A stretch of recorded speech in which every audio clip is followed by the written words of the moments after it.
నమస్తే, welcome to our channel. Chandrababu సర్కార్లో తొలి టార్గెట్ బైరెడ్డి సిద్ధార్థ్ రెడ్డి, రోజానే ఎందుకయ్యారు?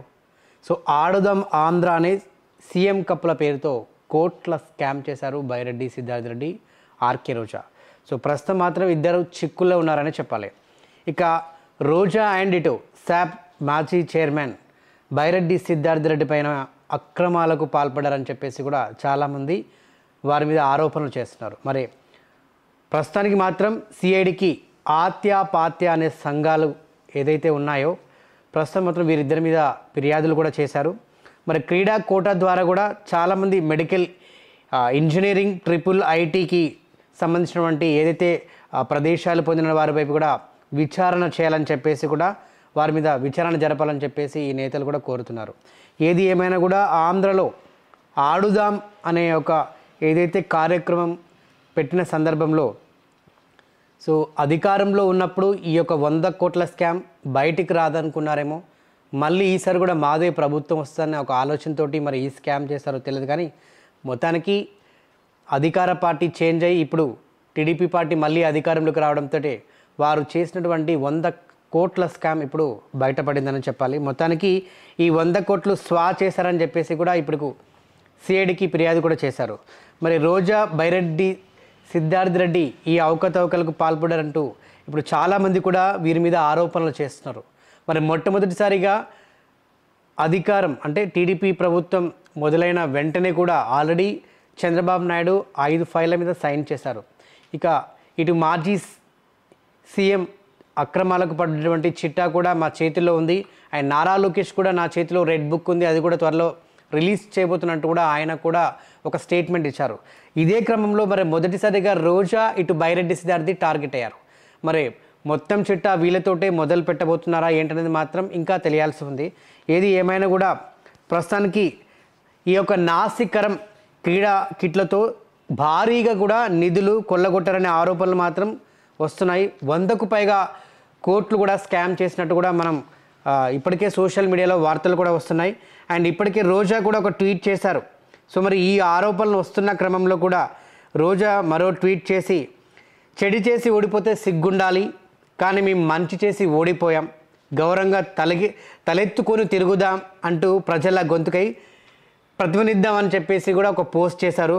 మరి నిజానికి ఈ స్కాములు బయటపడుతున్న క్రమంలో రోజా ట్వీట్ కూడా ప్రస్తుతం సోషల్ మీడియాలో వైరల్గా మారింది.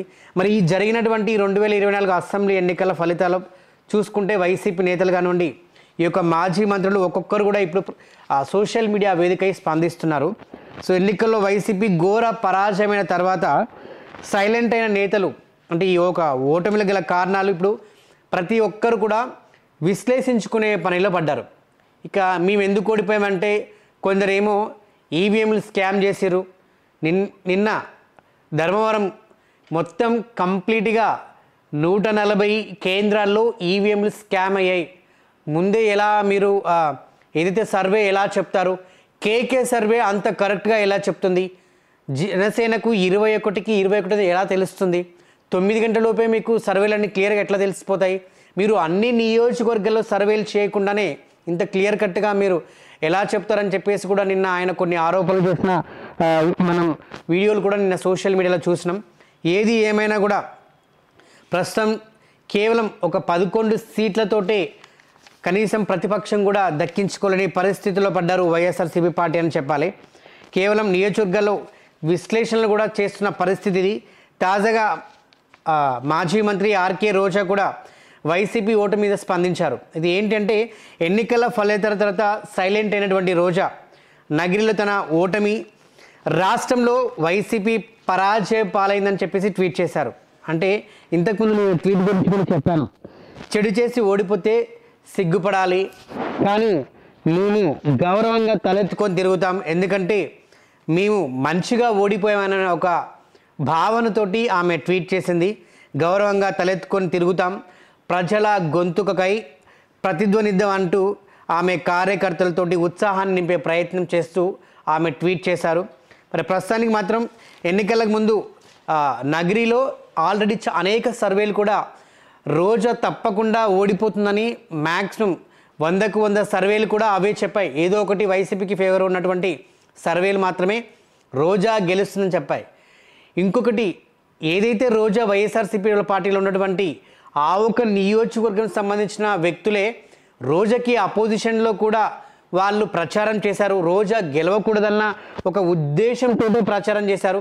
కనీసం ఇక్కడ వారికి సంబంధించినటువంటి పార్టీ నాయకులు, వైఎస్ఆర్సీపీ పాటించినటువంటి కార్యకర్తలే నగరిలో ఆమెకు సపోర్ట్ చేయలేదంటే నగరిలో ఎటువంటి అన్యాయాలు అక్రమాలు జరిగాయనేది మనకు ఇప్పుడు క్లియర్గా అర్థమైపోతుంది. అయినా కూడా ఇవన్నీ దృష్టిలో ఉంచుకొని ఇవన్నీ తెలుసుకున్నప్పటికీ కూడా జగన్మోహన్ రెడ్డి మళ్ళీ ఆర్కే రోజా గారికి టికెట్ కేటాయించడం అనేది మాత్రం ఆయన చేసిన మరో పెద్ద తప్పనే చెప్పాలి. ఇక అదేవిధంగా మళ్ళీ ఇటు రోజా పైన కానివ్వండి, తన కుటుంబం మీద కానివ్వండి, వ్యతిరేకత మాత్రం చాలా దారుణంగా నగరి నియోజకవర్గంలో ఉన్నప్పటికీ కూడా మరి వైసీపీ మరో వర్గం కూడా ఇక్కడ తిరుగుబాటు ఎగరవేయడంతో నగరిలో ఆర్కే రోజా ఘోర పరాజయ పాలైందని చెప్పాలి. రోజా గెలవకూడదని చెప్పేసి కూడా నగరికి సంబంధించిన నియోజకవర్గాలు కూడా అదేవిధంగా డిసైడ్ చేసే కంప్లీట్గా కూటమికి సపోర్ట్ చేసి ఈరోజు ఆంధ్ర రాష్ట్రంలో కూటమి ప్రభుత్వం ఏర్పడిందని చెప్పాలి. టీడీపీ అభ్యర్థిగా కూడా ఎవరైతే భానుప్రకాష్ గారి చేతిలో 45,000 ఓట్ల స్వల్ప మెజారిటీతోటి ఆయన గెలవడం, ఈమె 45,000 ఓట్లతోటి ఓడిపోవడం జరిగింది.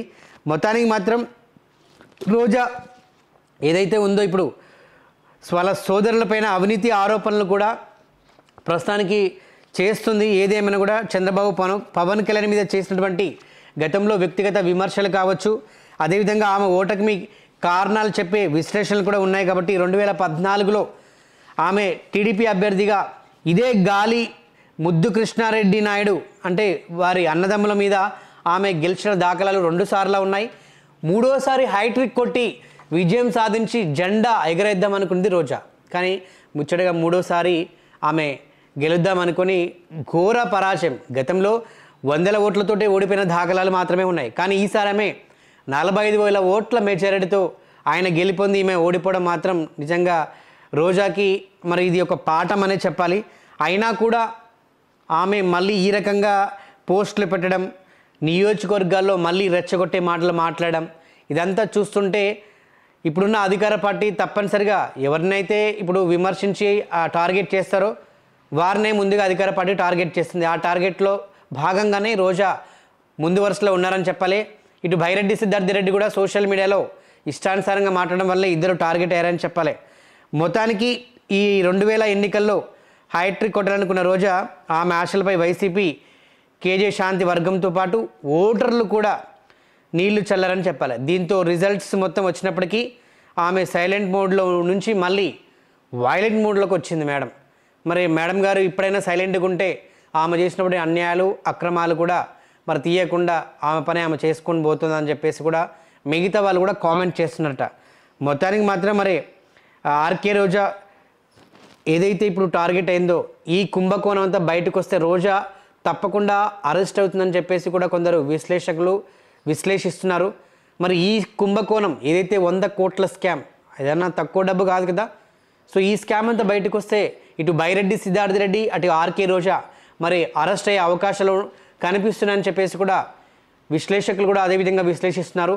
మరి ఏం జరుగుతుంది ఏంటనేది మాత్రం ఇప్పుడు ఏదైతే ఇప్పుడు ప్రమాణ స్వీకారం చేసినటువంటి నారా చంద్రబాబు నాయుడు గారు ముఖ్యమంత్రి గారు ఎటువంటి డెసిషన్ తీసుకుంటారు, మరి ఆల్రెడీ నియోజకవర్గాల్లో కూడా ఆయన ఎవరైతే డిప్యూటీ సీఎంగా ప్రమాణ స్వీకారం చేసినటువంటి పవన్ కళ్యాణ్ గారు కూడా వారి యొక్క ఆట ఆల్రెడీ మొదలుపెట్టారు. మరి ఈ ఆటలో భాగంగా వీళ్ళిద్దరు మాత్రం ఇప్పుడు టార్గెట్ అయ్యే విధంగా కనిపిస్తుంది. మొత్తానికి మరి ఇద్దరు అరెస్ట్ అవుతారా, మరి ఎటువంటి నిర్ణయాలు తీసుకుంటారన్నది ఇంకా తెలియాల్సి ఉంది.